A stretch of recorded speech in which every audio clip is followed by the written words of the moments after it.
서로 축복하겠습니다. 당신이 예배자입니다. 하나님께 주목받는 예배자가 됩시다. 할렐루야. 오늘은 구정명절 기간에 속해 있는 주일입니다. 어제 맛있는 명절 음식들 나름대로 드셨을 텐데요. 2020년도를 살아가는 내내 명절처럼 맛있는 인생의 맛이 이어지는 저와 여러분, 또 우리 교회 여러분의 가정, 더 생업 모두가 되기를 주님의 이름으로 축복합니다. 오늘은 나는 예배자입니다. 세 번째 시간입니다. 오늘은 우리의 예배는 인격적인 만남이 있는 예배여야 합니다 라는 제목으로 하나님의 말씀을 전하도록 하겠습니다. 오늘 우리에게 주신 하나님의 말씀 신약성경 요한복음 4장입니다. 요한복음 4장에 대해서는 저와 여러분이 나름 알고 있는 것이 많습니다. 왜냐하면 이 말씀이 2000년 전 저 사마리아 수가성에 살던 한 여인에 관한 말씀이기 때문입니다.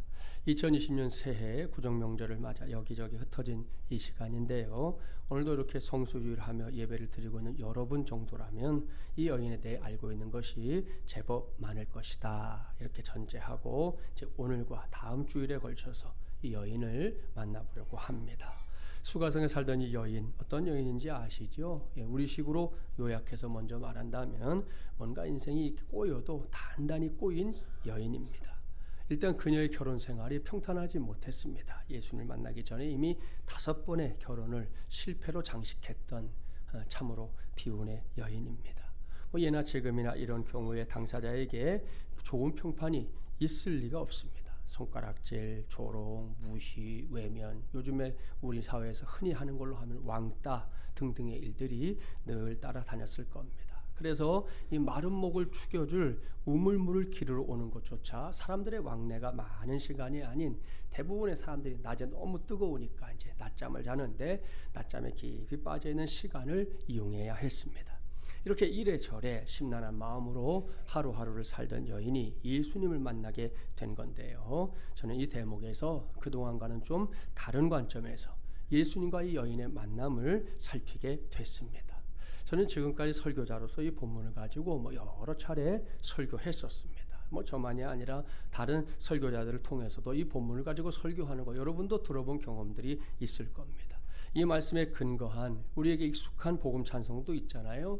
우물가의 여인처럼 난 구했네. 오늘 1부와 2부 시간에는 이 찬양대가 찬양하는 그 시간에 이 찬송으로 하나님께 또 영광을 돌려드리기도 했습니다. 아무튼 이렇게 이 본문을 여러 차례 보고 또 읽고 설교했던 전데요. 그동안 놓치고 있었던 사실 한 가지가 있었습니다. 흔히 본문으로 설교하는 설교자들이 이 말씀을 수가성 여인이 물을 기르러 왔다가 예수님을 만난 것이다 이렇게 이해하곤 합니다. 저 역시 기본적으로 그런 생각을 갖고 있었습니다. 그런데 오늘 주신 말씀, 그러니까 본문 1절 이하의 말씀을 쭉 묵상해 보니 좀 다른 점이 있더라는 거예요. 만일 이 본문이 5절 말씀부터 시작된 거라면 지금까지 우리가 생각하는 것이 맞습니다. 여인이 물을 기르러 왔다가 예수님을 만났다는 거 말입니다. 그런데 오늘 말씀 보니까 아니지요. 1절부터 4절까지 무려 4절의 말씀이 그 앞에 정확하게 기록되어 있습니다. 그래서 오늘은 그 말씀의 의미를 먼저 살피는 게 순서다 이렇게 생각했습니다. 이를 염두에 두고 본문 1절부터 4절까지의 말씀 우리 함께 봉독해 보겠습니다. 1절부터 4절입니다. 예수께서 제자를 삼고 세례를 베푸시는 것이 요한보다 많다 하는 말을 바리새인들이 들은 줄을 주께서 아신지라. 예수께서 친히 세례를 베푸신 것이 아니요 제자들이 베푼 것이라. 유대를 떠나사 다시 갈릴리로 가실새 사마리아를 통과하여야 하겠는지라. 아멘. 사랑하는 마주물려랑 가족 여러분, 무슨 말씀일까요? 이런 말씀입니다. 당시 예수님이라면 고개를 절레절레 흔들던 사람들 중에 한 부류가 바리새인들이었습니다. 그런데 이 사람들이 예수님께서 이 사람 저 사람을 제자로 삼고 또 세례를 베푸셨는데 그것이 세례 요한보다 많더라. 이런 새로운 정보를 이제 접수했다는 겁니다. 물론 예수님이 직접 세례 준 사람이 아니라 제자들이 준 것인데 사람들이 그렇게 알려졌다는 거죠. 그들은 이 정보를 놓고 왜 세례 요한보다 예수님이 세례를 더 많이 주는지 그것에 대해서 심각한 논쟁을 벌였을 겁니다. 틀림없습니다. 이 바리새인들은 논쟁하는 걸 너무 좋아하거든요. 그때 예수님 어떻게 하십니까? 사실 우리만 같아도 어디선가 내 이름이 오르내리고 있다 그러면 극도로 신경을 쓰거나 어떻게든 자기 변호를 하려고 달려들 겁니다. 내 이름이 불필요하게 사람들의 입에 오르내리는 것도 싫고 또 내가 억울한 처지에 놓이는 것도 싫기 때문입니다. 이것이 인지상정일 텐데요. 예수님은 그런 논쟁에 대해서 눈꼽만큼의 관심도 두지 않습니다. 방금 말씀 봉독했지요. 예수님은 그런 일에 전혀 개의치 않고 있습니다. 그야말로 뭐가 짖어도 기차는 달린다는 식으로 그런 소식을 듣자마자 예수님은 바로 유대 땅을 떠나십니다. 이게 무슨 의미냐? 시간과 공을 들여봐야 아무짝에도 쓸모없는 비본질적인 것에 에너지를 쏟기보다 정말로 중요한 일, 그러니까 영혼을 구원하고 살리는 일에 마음을 쓰겠다라는 예수님의 의지의 표현입니다. 이러한 예수님의 생각, 2020년에 우리 살아가면서 우리도 꼭 배워야 합니다. 본질과 비본질을 잘 분별하는 것 말입니다.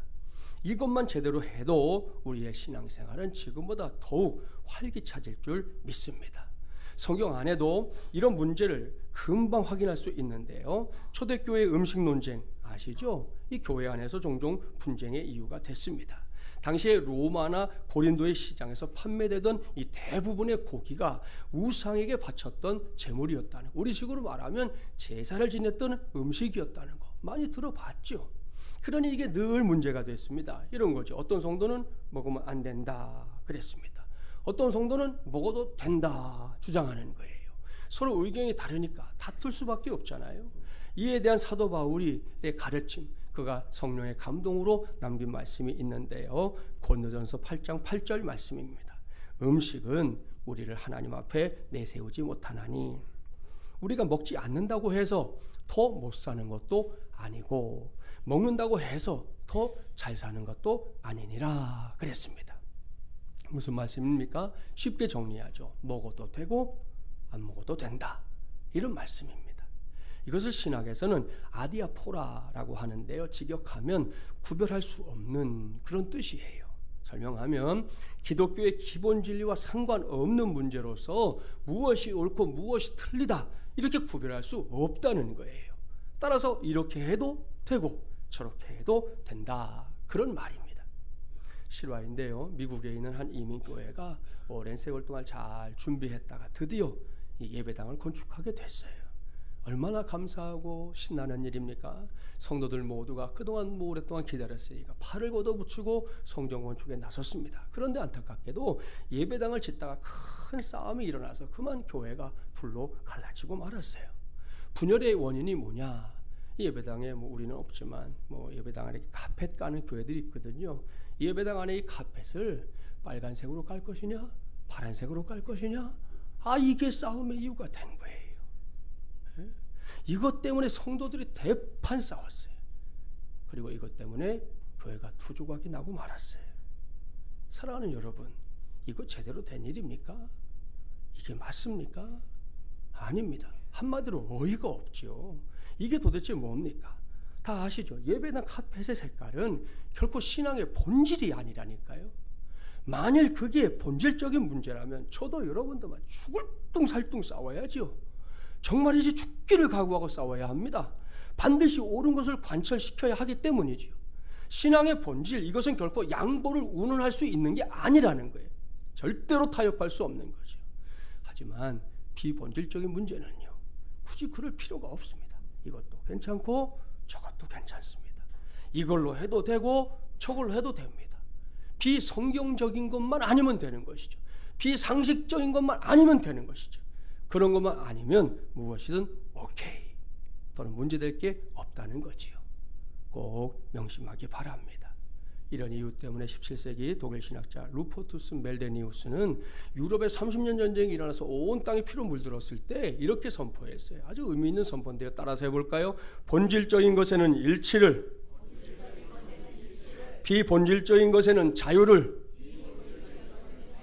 모든 일에는 사랑을. 할렐루야. 무슨 의미인지 아시겠지요? 같은 관점에서 예수님을 보세요. 예수님이 지금 그렇게 하고 있습니다. 비본질적인 것을 가지고 논쟁하며 힘을 빼기보다 본질적인 것에 집중하려 했다는 것을 알 수 있습니다. 여기서부터가 중요합니다.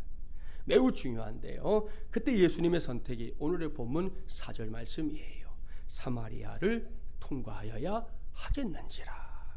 뭐라고요? 사마리아를 통과하여야 하겠는지라. 성경은 분명히 이렇게 기록하고 있습니다. 이 말씀을 잘 보십시오. 그리고 깊이 묵상해 보세요. 이 말씀, 이게 어쩔 수 없이 뭔가를 해야 한다, 그런 의미입니까? 아니에요. 만약 그렇다면 이렇게 써야죠. 사마리아를 통과할 수밖에 없었는지라. 이렇게 기록이 되어야 합니다. 그렇죠? 옳습니다. 이건 지리상의 문제 때문에 피해갈 수 없어서 어쩔 수 없이 선택한 길, 그런 지리적인 의미를 설명하는 말씀이 아니에요. 사마리아를 통과하여야 하겠는지라. 이 말씀 속에는 분명한 의지가 담겨 있어요. 어찌하다 보니 일어난 우연, 이런 단어로 설명되지 않는 목표가 아주 선명하게 들어있다는 말씀입니다. 결론을 지어보면 이런 거예요. 반드시 사마리아에 가서 꼭 해야 할 일이 있기 때문에 그걸 위해서 나는 그곳에 가겠다. 이러한 예수님의 확고부동한 의지가 담긴 그런 말씀이 사마리아를 통과하여야 하겠는지라. 바로 이 말씀이라는 거예요. 여러분, 그래서 오늘은 이 말씀이 매우 중요합니다. 결코 이 말씀을 대충 보지 마세요. 이 말씀을 그저 그런 말씀이다 생각하지 마십시오. 언제든 어디서든 이 말씀을 읽을 때마다 결코 잊지 마세요. 이러한 예수님의 확고부동한 의지가 있었기 때문에, 그랬기 때문에 수가성 여인이 예수님을 만난 거예요. 수가성 여인이 그날 재수가 좋아서 하고 지난밤에 꾸었던 꿈자리가 너무 좋아서 예수님을 만났다? 어린 바람 풀을 수도 없는 이야기입니다. 결코 그런 게 아니라는 말씀이에요. 생각해 봅시다. 오늘 본문 9절 말씀에서도 분명하게 언급하고 있지요. 당시의 유대인들과 사마리아인들, 그들의 관계가 좋았습니까? 안 좋았습니까? 안 좋았어요. 안 좋은 정도도 아니에요. 원수보다도 못한 관계였어요. 왜? 유대인들이 사마리아인들을 사람으로 취급해 주지 않았거든요. 분명히 사람인데 사람을 놓고 우리말에도 있지만 개 그랬어요. 정말 너희는 개 같아, 그렇게 말한 거예요. 그러니 여러분 같으면 기분이 좋겠어요? 아닙니다. 이건 우라통이 터질 일이죠. 멱살 붙잡고 너 죽고 나 죽자, 그럴 판이죠. 이런 이유 때문에 유대인들은 저 북쪽에 위치한 갈릴리지만, 유대인의 유대나라 지도가 그래요. 밑에 예루살렘이 있으면 중간에 사마리아, 갈릴리 이렇게 되어 있거든요. 자, 저 위에 있는 갈릴리를 가려고 하면, 빨리 가려면 직선으로 가면 되는데 사마리아인들 꼴 보기 싫다고 옆에 있는 다른 민족이 살고 있는 두로와 시돈 지방을 삥 돌아서 올라다녔단 말이에요. 그러니까 유대인들하고 사마리아인은 서로 얼굴을 맞댈 일도 거의 없고, 또 맞댄다 한들 말 건네는 거 있을 수가 없었던 거예요. 그러니까 예수님이 말 건네니까 화들짝 놀란 거예요. 아니, 당신은 유대인 남자인데 어떻게 사마리아 여자인 내게 말을 거냐 이거예요. 있을 수 없는 일이 일어났다 하는 반응을 성경에서 확인할 수 있는 겁니다. 아무튼 서로 상종하지 않았던 사람들, 그들입니다. 이런 상황에서 사마리아를 통과하여야 하겠는지라, 이 말씀을 생각해 보십시오. 예수님은 결코 별 생각 없이 지금 사마리아로 가고 있는 게 아니에요. 반드시 구원받아야 할 수가성의 이 여인을 만나기 위해서 민족적인 장벽, 도덕적인 장벽, 종교적인 장벽을 뛰어넘는 그런 큰 부담을 감수하겠다, 이렇게 생각하신 겁니다. 그리고 그 생각을 행동에 옮기고 있는 거예요. 그러니 이거 은혜입니까? 안 은혜입니까? 은혜지요. 100% 은혜입니다. 그리고 은혜의 결실이 뭐냐? 예수님과 수가성 여인의 만남입니다. 축복된 그 만남 말입니다. 사랑하는 마중물이랑 가족 여러분, 여기까지 제가 전한 말씀을 쭉 떠올려 주세요. 이젠 정리가 되잖아요. 여인이 우물물을 기르러 왔다가 예수님을 만난 겁니까? 예수님께서 이 여인을 만나기 위해 찾아오신 겁니까? 후자입니다. 100% 후자가 맞습니다. 그리고 이것이 저와 여러분이 오늘도 주제로 삼고 있는 우리의 예배, 이 예배의 시작이에요. 주님께서 나를 먼저 찾아오시는 것 말입니다. 주님께서 주님께서 우리 한 사람 한 사람을 먼저 찾아오시는 것 말입니다. 그렇습니다. 결코 예배는 내 편에서 시작하는 게 아니에요. 예배는 철저하게 주님 편에서 시작되는 영적인 사건인 줄 믿습니다. 철저하게 그리고 일방적으로 주님으로부터 흘러나오는 은혜의 사건이라는 말씀이에요. 우리는 하나님을 위해서 나름대로 뭔가 하려고 하지만 여러분, 우리가 하고자 하는 그것보다 하나님은 더 많은 것을 더 일찌감치 우리를 위해서 하셨다는 거 아시죠? 여러분, 2000년 전은 물론이고 더 거슬러 올라가면 태초부터 하나님은 우리를 위해서 하신 일이 너무 많은 분이에요. 그게 뭡니까? 에덴 동산에서 아담과 하와가 처음으로 죄를 지었을 때 하나님은 이 고얀 놈들 내 말을 거역해? 내가 그렇게 분명히 말했는데도 그걸 우습게 알아? 그걸 범해? 너희들 다 죽어봐라. 이렇게 하지 않았어요. 즉시로 아담과 하와에게 회초리를 들지 않았단 말입니다. 성경 보셨죠? 아담아, 내가 어디 있느냐? 하나님은 이렇게 아담을 찾으십니다. 이거 진짜로 아담이 어디에 있는지 몰라서 이렇게 말씀했다 생각하면 정말 큰 착각이에요. 아닙니다. 하나님이 모르시는 게 어디 있어요? 다 아시죠?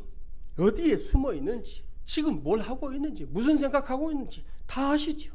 그런데도 물으시는 거예요. 아담아, 내가 어디 있느냐? 이렇게 물으시는 거. 이것은 아담과 하와를 긍휼히 여겨주셨다는 증거입니다. 우리는 종종 에덴 동산을 떠올릴 때 그곳에서 하나님이 이 죄를 지은 인생들에게 벌 주신 것만 생각해요. 쫓아냈죠. 꼼짝 못하고 쫓겨났어요. 그것만 생각하는데 아니죠. 창세기 3장 잘 읽어보세요. 하나님은 어떤 생명체를, 그게 뭔지 정확하게 기록은 되어 있지 않지만 분명히 한 생명체를 죽여서 죄로 인한 두려움과 수치심에 떨고 있었던 아담과 하와를 위해 가죽 옷을 만들어서 입혀주셨습니다. 가죽 옷이 그냥 뚝 떨어지나요? 하나님이라고 해서 하늘에서 떨어져라 그렇게 하시냐는, 그렇게 하지 않으시죠. 어떤 생명체를 죽였어요. 그리고 그 죽음으로 죄를 대신하게 하시고 그 가죽을 벗겨서 옷을 입혀주신 분이 하나님이에요. 이게 뭡니까? 하나님의 긍휼입니다. 하나님의 은혜입니다. 그뿐이 아니죠. 2000년 전에 이 땅에 오신 예수님, 다시 한번 여러분 쭉 생각해 보세요. 우리나라 트로트 가수 중에 요즘 뭐 트로트가 뭐 대세인 것처럼 이렇게 되어 있는데, 이 박상철 씨라는 이 가수가 부른 무조건이라는 노래 우리 잘 알잖아요. 저는 이 노래 속에도 종종 예수님을 떠올리게 되더라고요. 그래서 우리 교회 예랑제 때 이 교회에서지만 이 노래를 직접 부른 적도 있잖아요. 그 가사는 여러분이 다 압니다. 간단하게 요약하면 사랑하는 사람이 나를 부르기만 한다면 나는 무조건 달려간다, 이런 가사잖아요. 이 노래 중에 제일 감동이 되는 대목은 후렴구입니다. 여러분도 다 알죠. 태평양을 건너 대서양을 건너 인도양을 건너서라도 당신이 부르면 달려갈 거야, 무조건 달려갈 거야, 이거잖아요. 자, 솔직하게 말하면 이건 말뿐입니다. 그죠? 결코 현실이 아닙니다. 그래도 대단해요. 생각해 봅시다. 태평양 하나만 건너가도 이게 뒤로 넘어갈 일이에요. 그것만 해내도 정말이지 엄청난 일을 한 거죠. 그런데 대서양도 건너가고 인도양도 건너가고 다 건너가겠다, 이렇게 말하고 있으니 정말이지 대단한 일입니다. 그런데도 여기에 예수님을 딱 갖다 들이대면 이건 세 발의 피도 한데요. 2000년 전에 예수님, 우리 주님이 어떻게 하신지 압니까? 하늘 보자 두고 말구유에 와서 십자가에 달리기까지 우리를 구하러 달려올 거야, 무조건 달려올 거야, 짜짜라 짜라 짜라 짠짠짠까지. 여러분 보세요. 이건 비교가 안 되는 거예요. 이건 우선 말뿐이 아닙니다. 실제 상황이에요. 노래 가사말로 잠깐 바꿔본 것 뿐이지 이거는 생생한 현실입니다. 눈에 보이고 손에 잡히는, 만져지고 목격된 사실이라는 말씀이에요. 그렇게 정말이 죽기까지 달려온 예수님이기 때문에 굳이 사마리아 수가성에 유대인들이라면 누구나 고개를 가로젓는 그곳에 예수님이 기꺼이 들어가시는 거예요. 거기서 자신이 꼭 만나야 할 여인을 예수님이 직접 만나신 겁니다. 이것이 오늘 우리가 주목해야 할 예배, 우리가 흠모해야 할 예배인 줄 믿습니다. 옳습니다. 주님과 수가성 여인의 만남처럼 그것과 똑같은 주님과 나의 만남, 그 인격적인 만남이 정확하게 자리매김되는 시간과 장소, 그것이 바로 우리가 하나님께 올려드리는 이 예배인 줄 믿습니다. 그런 예배의 주인공들 되어서 이 한 해를 살아간다면 우리 수가성 여인이 누렸던 그 복이 우리 모두의 것 되지 않겠습니까? 거기까지 우리 모두가 은혜에 거하게 되는 우리 하나님의 사람들 다 되기를 바랍니다. 여기서 다시 본문으로 가볼게요. 지금까지 말씀드린 대로 이 여인이 예수님을 찾아오는 게 아니라 예수님이 일부러 이 여인을 찾아가신 것이다 전제하고, 자, 본문 10절과 11절 말씀 함께 봉독합니다. 예수께서 대답하여 이르시되 만일 하나님의 선물과 또 내게 물 좀 달라 하는 이가 누구인 줄 알았더라면 내가 그에게 구하였을 것이요 그가 생수를 내게 주었으리라. 여자가 이르되 주여 물 기를 그릇도 없고 이 우물은 깊은데 어디서 당신이 그 생수를 얻게 사옵나이까. 두 절밖에 되지 않는 말씀인데도 다른 성경 말씀에 비해서는 좀 긴 내용을 담고 있어요. 이 말씀에서 대화의 초점을 찾아낸다면 그것은 목마름이라는 문제와 해결책, 이렇게 요약할 수 있을 거예요. 그렇죠?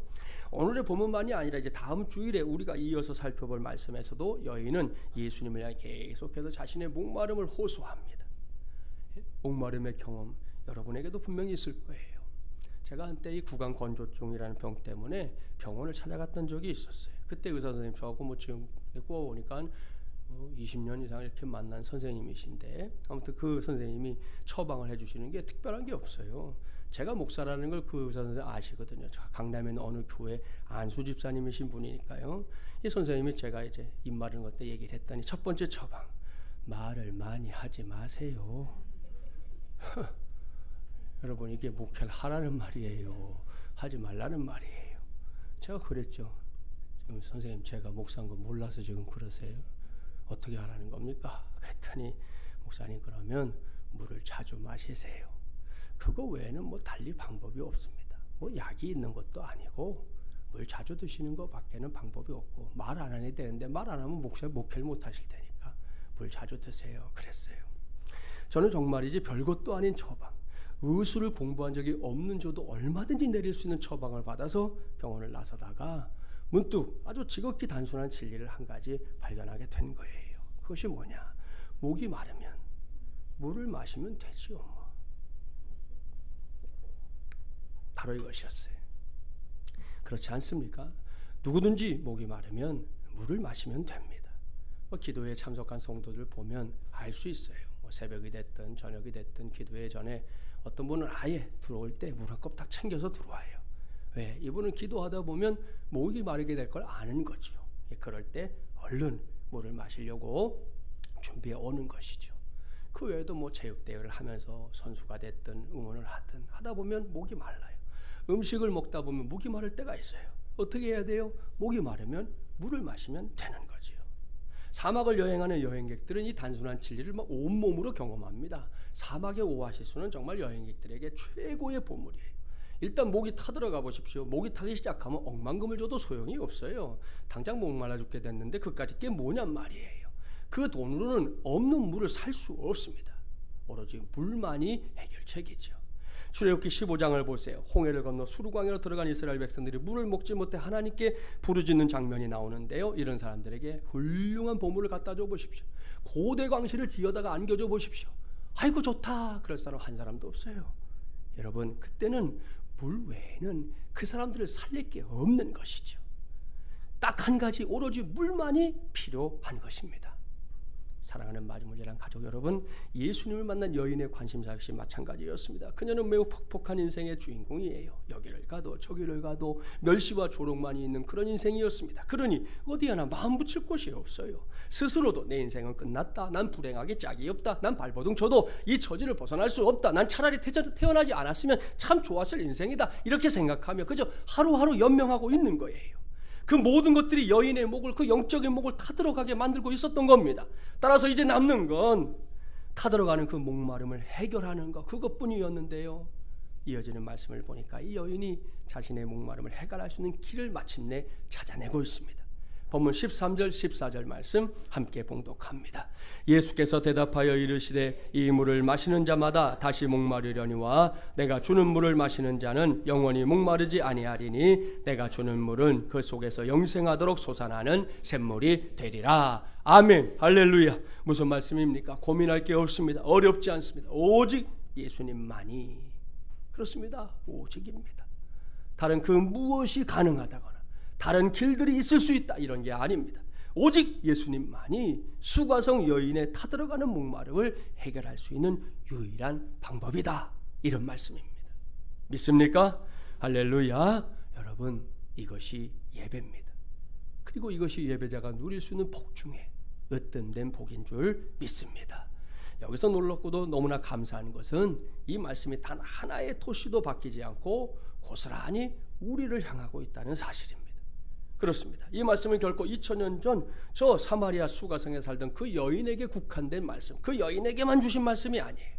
이 말씀은 2020년 1월 26일 마지막 열람교회 주일 예배를 맞이하여 성수유일하며 예배드리고 있는 제게, 여러분 모두에게 단 한마디도 빠지거나 더함이 없이 그대로 100% 액면 그대로 선포되고 들려지는 하나님의 말씀인 줄 믿습니다. 다음 주일에 이제 뒷부분의 말씀 이어갈 예정이다 그랬는데요, 이날 예수님께서 수가성 여인에게 하려고 하신 거 다른 거 아니에요. 그녀를 예배자가 되게 하는 것이었습니다.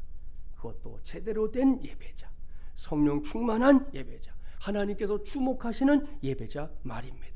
그런 관점에서 예수님의 말씀과 그 마음을 좀 헤아려 보십시오. 예수님이 하려고 하신 건 다른 게 아니에요. 수가성 여인은 물론이고 오늘은 저와 여러분이 예배를 통해 생명 그 자체이신 하나님께 나아가게 하는 것입니다. 이 예배를 통해 하나님의 은혜를 덧입게 하는 것이에요. 그렇게만 되면 누구든지 인생의 목마름과 곤고함에서 벗어날 수 있기 때문입니다. 이것이 예배입니다. 결코 잊지 마십시오. 예배는 하나님의 백성들이 살아계신 하나님을 인격적으로 만나는 매우 변혁적인 사건입니다. 또한 예배는 인간의 상식을 초월하는 초자연적인 사건이기도 합니다. 따라서 참된 예배는 하나님을 보다 정확하게 알고 보다 분명하게 하나님을 찾는 데에 있습니다. 또한 사람의 영이 실제로 하나님을 만나는 것이고요, 하나님의 사랑과 지혜, 진리의 아름다움, 거룩함과 은총 등등 하나님의 이 거룩한 속성들을 체험하면서 우리의 영혼과 육체가 치유받는 사건이기도 합니다. 그렇기 때문에 이런 예배는 우리가 주먹 불끈 쥐고 어금니 꽉 깨물고 결심한다고 해서 가능한 게 아니에요. 단지 기대감만 갖고 이 자리에 앉아있다 해서 해결되는 게 아닙니다. 앞서 말씀드린 대로 주님께서 우리에게 오셔서 직접 찾아오셔서 참된 예배를 가로막는 모든 굴레와 제약들을 풀어주셔야만 합니다. 그러니 지난 1월 첫 주일에 이미 말씀드렸는데요, 우리 모두 어떠한 예배든 예배 자리에 나올 때 주여 우리의 예배를 살려주시옵소서 이렇게 중보기도 꼭 해야 된다 말씀드렸지 않습니까? 그 은혜를 구하고 그 도우심을 구하고 모든 굴레와 제약들을 풀어주시기를 우리 편에서 먼저 구해야 하지 않겠냐는 것입니다. 꼭 구하십시오. 반드시 구하십시오. 그래서 하나님과의, 주님과 나와의 인격적인 만남이 시작될 줄 믿습니다. 미국 워싱턴의 한 교회 목사님에게 하루는 전화가 걸려왔어요. 전화를 한 사람은 가끔 그야말로 잊을만 하면 교회에 한 번씩 나오는 그런 교인이었대요. 그 사람이 말합니다. 목사님, 이번 주일에 대통령께서 우리 교회에 참석하신다는 소문이 있던데요, 사실입니까? 그때 목사님이 이렇게 대답했대요. 네, 성도님, 아직 확실치 않습니다. 하지만 예배 드릴 때 그 자리에 예수님께서 계시다는 사실만으로도 성도님이 예배에 참석할 이유는 충분하지 않을까요? 그렇게 대답을 해 주었어요. 목사님의 말씀을 들으니 성도 할 말을 잃었다 그럽니다. 이 목사님이 그 교인에게 콕 집어서 가르쳐주고 싶어 했던 거 뭔지 여러분은 다 아시죠? 말씀을 마무리합니다. 오늘 계속해서 반복해서 말씀 전했어요. 예배는 하나님과 나와의 인격적인 만남이 있는 예배여야 한다. 이건 말입니다. 옳습니다. 따라서 예배는 오직 하나님께만 드려야 합니다. 하나님 외에 다른 요소에 우리의 관심이 집중된다면 그건 이미 실패한 예배입니다. 그런 관점에서 생각해 보면 가끔 이렇게 특별한 예배 있잖아요. 우리가 특별한 예배를 드릴 때 오히려 예배에 실패할 가능성이 있어요. 왜냐하면 그 특별이라는 것 때문에 하나님께 주목하는 것이 조금 덜해질 수 있는 가능성이 있거든요. 따라서 이 시간 이후에는 이 점에 있어서 저와 여러분 모두가 새로운 다짐할 수 있기 바랍니다. 그 다짐은 오로지 하나님 한 분만 의식하며 바라보며 그분께만 예배 드림으로 예배에 성공하는 예배자가 되겠다. 바로 이것입니다.